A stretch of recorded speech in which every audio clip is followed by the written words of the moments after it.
studio, starting with Fred Okango, who is the Political Affairs Secretary from the Independence Party, KANU. Good morning. Good morning, sir. Jonathan Mweke is a former Deputy Governor of Nairobi, but also hoping to be Governor of Kitui. He'll be telling us about how that is going on UDA ticket. Good morning. Good morning, Sam. And we have Opiyo Wandayi, Member of Parliament for Ugunja. Good morning. Morning, Sam. Great, and shortly we'll be joined by Kandara MP Alice Wahome. As soon as she's able to make her way here, she'll be joining the panelists here in studio. But I want us to begin by looking at what is in the papers this morning. And first is Uhuru's big dilemma as half cabinet joins politics. Those seeking to contest must resign by February. The date is 9th of February, 6 months to the general election. And the Daily Nation is saying that with several cabinet secretaries being touted for political seats or having aligned themselves to the emerging formations ahead of the 2022 general election, the head of state could either make new appointments or ask the remaining ones to act in the vacant dockets. The story continues on page 4. You'll see the details of what has been happening. And they say that Mr. Tuju also clarified he was not keen on going for the Siaya governor or a parliamentary seat, which he held between 2002 and 2007. Mr. Chelugui, or Simon Chelugui, is reportedly eyeing the Baringo governor's seat, a position he has unsuccessfully vied for in 2017. And of course, they've been doing a roll call, some CSs responding, others not responding. And Mr. Wamalwa, that is Eugene Wamalwa, joins cabinet colleagues linked to new parties, including Dr. Matiang'i and one Mr. Yatani under the UPIA movement. And of course, so much going on, including what you have seen with John Munyes attending the Azimio la Umoja event. We've seen Cecily Kariuki as well, Peter Munya as well, and Eugene Wamalwa, others, like I said, Dukuri Atani, Simon Chelugui, Charles Keter, Mutahi Kagwe, and James Mashar of Transport, while Kiriako Tobiko and Najib Balala and Raphael Tuju sit in cabinet by virtue of his post as the ruling Jubilee Party Secretary General. And so these are thoughts that they could be eyeing politics. Will they go the full way to the ballot or not? If they do, then they must resign by February 9th. And of course, the front page of this Standard, you'll see Raila versus Ruto making of epic political battle. For long, the DP has dared ODM leader to bring it on, describing handshake and BBI as a power grab plot hatched to tilt presidential race in favor of the former PM, who has now declared his candidature, setting stage for a titanic battle. Let me begin with you, former Deputy Governor, because you see the list that the Daily Nation is talking about. Of course, no one knows for certainty who will be going for politics, but you've seen a bit of association and quite a bit of discomfort from your side of politics, saying that some of these cabinet secretaries have to make a decision whether they want to be in cabinet or to be in politics, in which case, if they want to be in politics, they should quit. But also, there is the thought that cabinet secretaries are sort of exempted from that rule, that they must not engage in politics, for the simple reason that they serve the president's agenda, which sometimes is political. What do you expect to see happening between now and February when there's that deadline? Well, good morning, viewers. Sam, thank you for having me here again today. I think cabinet secretaries should focus on their jobs. They're running ministries and they have the public to serve. Mm-hmm. And the Public Officers Act, Section 16, says very clearly that a public officer should not take sides politically, both from a political party and for a political candidate. So when we are seeing cabinet secretaries openly taking sides and endorsing candidates, mm-hmm. It's morally wrong. And we think they should focus on doing their jobs. Their executives, they should also focus on serving the public because they're running ministries. And there's a reason that our constitution had said cabinet secretaries will not be picked from members of parliament, mm-hmm.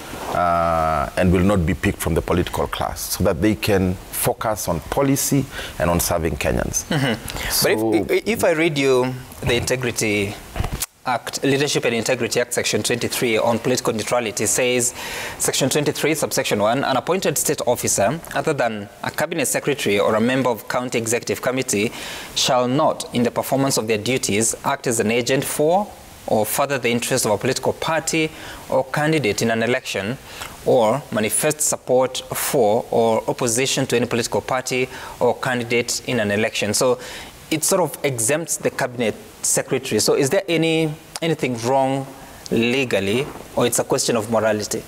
You see, there's the letter of the law, and then there's the spirit of the law. This now brings complete division within cabinet. You know, the deputy president also is part of government and he sits in cabinet. So they're supposed to be serving together. But how do you sit down and serve somebody who's openly opposed to you? So it brings real incohesion within top leadership in government. So I think the right thing to do, and if I was a cabinet secretary, I'd do that. I'd either resign now or not engage in politics until February the 9th, when you'd want to now be actively engaged in politics, and then you can resign 6 months before the election, as the law says, and you can join politics. But it just brings out a whole lot of incohesion that is not necessary. Okay. And Fred, so I think it's the wrong thing to do. Fred, of course, we've seen all these cabinet secretaries aligning themselves, attending quite political events. Does it bother you when you read the law and look at, like he says, the spirit of the law? Thank you, Sam. I think the most important thing is, first of all, let's understand. These cabinet secretaries, they are Kenyans. And number two, they are not exempted from their inalienable right in Article 38 that gives them the opportunity to exercise their political right in whatever way. So that's the starting point. But I understand that in observing the Leadership Integrity Act and those other statutes, they should not directly be involved in politics. They should not, because again it now brings conflict, and then it brings that disharmony in their working, because they will be working with other people that probably are not affiliated or are not aligned in their line of politics. So I understand that, but I think it is important to also understand that the cabinet secretaries are individually responsible and then collectively responsible to the president. And the nature of job the cabinet secretaries do is a political job. Their appointment itself is political. So it is naturally obvious that they would support the political inclination of their boss. That is natural, but they should not manifest it openly. I think that's the argument I would put. So if this support for these yeses who've been attending these events was for Uhuru Kenyatta, would there be a problem? You see, the cabinet secretaries are appointed by the president. They have an obligation to respect the constitution and the rule of law. That obligation they have, like any other Kenyan. However, the nature of their job might require them to attend a function that is political in nature. Probably the function is organized by politicians, but their role in that function is purely administrative or purely within the line of their job. But I think there is a problem if they openly manifest support to a political cause. That one could be a problem. That's what I'm asking. If you take us back to 2017, and Yes. say you saw CS Fred Matiang'i, for example, for instance, in a campaign meeting of President Kenyatta Yes. somewhere in the country, Yes. and says, let us maintain the status quo, let the government continue with its programs, would there be a problem with that? Let the government continue with its program. In that continuation of program, he has a duty to perform those functions under the ministry in which he was what I'm saying is, if he made a pitch for President Kenyatta, there would be a problem. There would be a problem. Okay. And of course, I will be spreading the question to Honorable Opiyo Wandayi, as well as one Alice Wahome, Member of Parliament for Kandara, who has just joined us. And I'm also looking at the law. Section 16 of the Public Officers Ethics Act talks about a public officer shall not, in or in connection with the performance of his duties as such, act as an agent for or so as to further the interest of a political party or indicate support for or opposition to any political party or candidate in an election, a public officer shall not engage in political activity that may compromise or be seen to compromise the political neutrality of his office. And this section does not apply to a member of the National Assembly or a councillor or a local authority. Of course, it's a Public Officers Ethics Act of 2009, but now when you read it against the Integrity Act, Opio and I don't know what you should be taking away from this. Well, you see, some on the face of it, you would realize that those statutes are contradicting one another. But that is beside the point. I don't really want to engage in splitting of hairs. What is critical and what is important for us to understand is that it's a question of who feels that which side is being supported by which cabinet secretary. Yes, being camouflaged in legalese. You know, Sam, we have been here for a while. Yeah, in this country, there's a tendency by people to want to blame persons whom they perceive not to be supporting the political cause. Yes, whereas turn a blind eye to such persons when they seem to be supporting them. There is nothing wrong with a cabinet secretary exercising their democratic and constitutional right to have a political affiliation or to have a political opinion.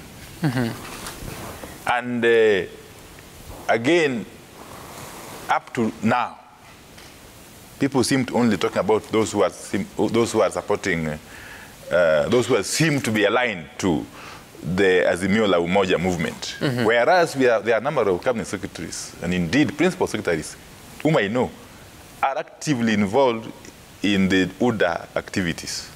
Which ones? I don't want to name names.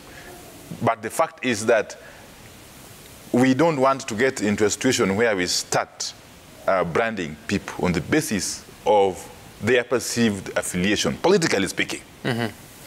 If it were a case of cabinet secretaries who may want to run for political offices, elective offices, in August next year, then that one is clear. The law is quite clear. By 9th February, they would have to resign and join the campaign trail. But merely being perceived to be supporting somebody, merely being perceived to be aligned to somebody, to me is neither here nor there. Yes, and so long as you cannot demonstrate that their perceived affiliation is affecting their performance of their duty. Let me ask you a specific question. You saw the event of Mount Kenya Foundation, I think it was on... Yes. Was it on Thursday? No, it was on Wednesday. And Cabinet Secretary Peter Munya spoke at length, indicating that we've seen what corruption can do to a country, and we're not going to allow any leader of such kind to lead the country. He even says that we do not believe in the sweet-talking people that come to take advantage of our problems. And clearly you would see he was targeting the deputy president. And that event was an endorsement of Raila Odinga. Do you have a problem with that? I don't know for sure how you can come to the conclusion that Cabinet Secretary Peter Munya was targeting the deputy president by simply espousing official government policy, which, as we all know, is against corruption. He was saying that since his government, the government he is in, led by President Uhuru Kenyatta, has been against corruption. Therefore, it would not be right or acceptable to them that the country falls in, the country's leadership falls into the hands of those who are corrupt or those who are predisposed to corruption. He was simply espousing government policy, if you ask me. If you ask me. And I suppose he also went to that meeting as a member of the Mount Kenya Foundation. I'm not sure what's the membership of that foundation. And therefore, in my view, Sam, let's not engage in sideshows. No. When he spoke and said that they're going to support the candidature of Raila Odinga and Azimio la Umoja, I mean, that is very clear. He did not say as a government. I suppose he meant... That's what I'm saying. As Peter Munya... That's what I'm saying. Peter Munya is a cabinet secretary. Yes. Do you have a problem with that? I have no problem with that. And I've said, being a cabinet secretary does not deny you your constitutional and democratic right to have political thoughts and political opinions and to affiliate to whomsoever you deem fit. Yes. All right. And Alice Wahome, good morning, and it's good to see you after such a long time. Good morning, Sam. How are you doing? It's been a long time. I'm doing fine, but I woke up with a bit of a hoarse voice, so I hope I'm okay. Don't worry. But don't worry. I guess there is the long weekend. Oh, yeah? Yeah, it's been a long time. Thank you for having me back. Great. And But you know that we were on a go-through against the royal media because of also appearing to be taking sides, political sides, and you know you occupy a public space. You have a license, broadcasting license that is given for purposes of giving public information, balanced reporting and balanced information sharing. So but anyway, this is something we have had a discussion with you people. We are in agreement that we need to have a better working relationship. all right. And Honorable Alice Wahome, it's good to have you here. Let's talk about the question about this participation of cabinet secretaries in political meetings or political activity, and we're looking at the three laws. You talk about the Leadership and Integrity Act. It exempts cabinet secretaries and CECs at the county level. You look at the Public Officers Ethics Act, talks about all public officers. You look at the Elections Offences Act, and it's even provides for what penalty should come to such a public officer. Maybe you should read out that one again, because I think my colleague here did not get what you read. Okay. Well, the Leadership and Integrity Act, it should be section 23, if I'm not mistaken. Let me just get it right away. But your thoughts, as I trace it, your thoughts about, no, I got it. An appointed state officer, other than a CS or member of the County Executive Committee, shall not, in the performance of their duties, act as an agent for or further the interests of a political party or candidate in an election, or manifest support for or opposition to any political party or candidate in an election. So that, yes, I think there are about 3 pieces of registration that, of course, gives a very clear indication of how a public officer, a state officer, a public officer, working within the public service should be able to deliver, to conduct themselves. You know, I'm surprised that my colleague here, Wandai, is actually straining to give the position. You know, as a member of parliament, we are the ones who come up with these registrations. And it is obvious that if we allowed public servants to practice politics, then we have lost it completely. And that's what we have done with this government. And the behavior that you have seen now is the behavior that was there pre the Constitution of Kenya 2010, where including services were being denied to people who were seen or perceived not to be supporting a certain political line. And therefore, when we came up, these are all new laws, actually. These are new laws enacted pursuant to the 2010 Constitution, because we needed to fix the problem. You would find that people would be punished, people would be removed from jobs, people would be taken to far away, you know, maybe stations, because they were seen to have supported, say, Alice, instead of supporting the government position. You know, government position is neutral, should be neutral. And so when we see cabinet secretaries, it is true they can have or they can be able to go into politics after a specific date, which is actually 9th of February. From February, they would have to resign so that they can openly now practice politics. But before then, we have seen, Munya has been very clear and open. Wamarwa himself, we have seen CS Musheru, we have seen CS Kariuki, and even during the by-elections, even Fred Matiang'i, all these cabinet secretaries have taken strategic positions. They have been, you know, like Matiang'i has been deploying the chiefs, the assistant chiefs, the DCCs, all this government system to to take positions even within the polling stations and centers during the by-elections. You have seen them applying, and I hope that my friend doesn't. Maybe I wish you kept me on the other side, because you know, I will maybe hope that we can be civil about. No, you will be. Yes. I'm just wondering, when you said that the national government administrative officers have been taking positions in polling stations, what exactly do you mean? We had to actually demand the IBC to require that the chiefs, the assistant chiefs in Kiambaa, to leave polling centers and polling stations, because they were stationed within the stations, at the door, at the entrance, and be giving signals to, you know, they know most of their locals, you know, they know the residents, giving signals as to where they will go to vote. So obviously you saw them attend, you saw the Safari Park meeting. It's not the first meeting. You also saw the Azimio, is it a national delegates convention or the Azimio convention? Let's call it convention. We had cabinet secretaries sitting there in public glare. This is one government that has practiced impunity without shame, without integrity.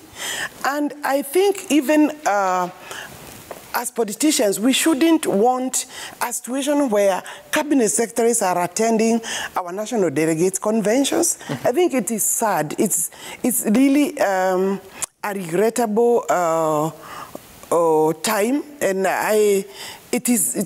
the president has thrown caution to the wind. That is my assessment. It's deliberate. They want to sway the public that this is where the government is, this is who the government is supporting, and therefore you must also align yourself. Therefore, it means if you are not supporting the government, you may be denied public service, you may be intimidated, you may actually fear to be seen with certain people. And I would myself not, and we don't have any cabinet secretaries. If you supported William Ruto, even when you are a member of parliament, you are being punished. How would a cabinet secretary support William Ruto right now?